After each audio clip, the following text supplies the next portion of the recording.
Today, I live in a nation, unfortunately, ladies and gentlemen, where a cigarette which can kill you is sold openly, but when a girl has to buy sanitary pads, she has to hide them in black polythenes. Today, I live in a nation where it's been 77 years since the white man has left this nation, but we are still living in that inferiority complex, using fairness creams to whiten our skin, whiten our culture, whiten our education, whiten our standard of life.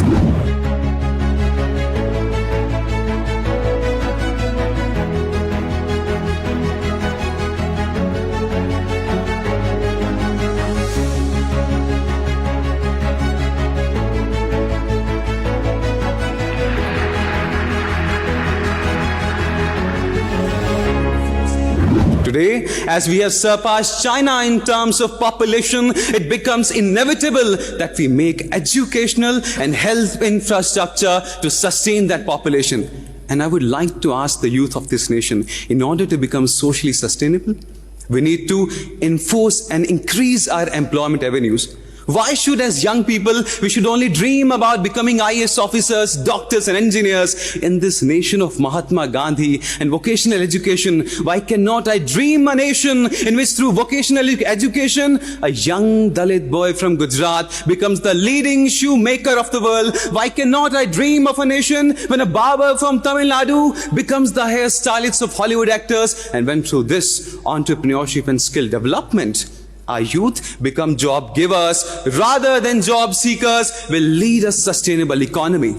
Ladies and gentlemen, today is time that we focus on equitable distribution of income, green GDP, sustainable development, and when the youth of this nation, rather than feeling proud about Sundar Pichai being the CEO of Google and Satya Nadella leading Apple, will build our own Google, our own Facebook in this nation, that day will become technologically sustainable. That is why I believe that today, along with National Youth Parliament, we also need youth in the parliament to provide educational avenues and even innovative policies for our youth.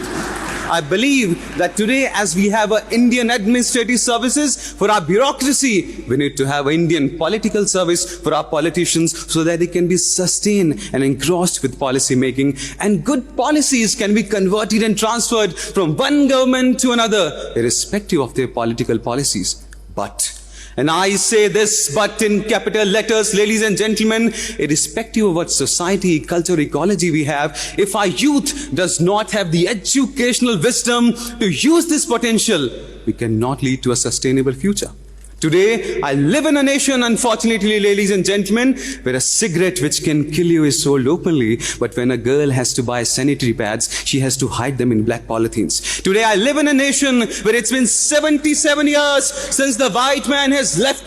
this nation, but we are still living in that inferiority complex, using fairness creams to whiten our skin, whiten our culture, whiten our education, whiten our standard of life. In this era of globalization, we need to understand as young people that I can wear an American shirt and a polished pant and a German watch, but my identity, which is going to be decided by the education structure I've been part of, has to stay Indian, ladies and gentlemen.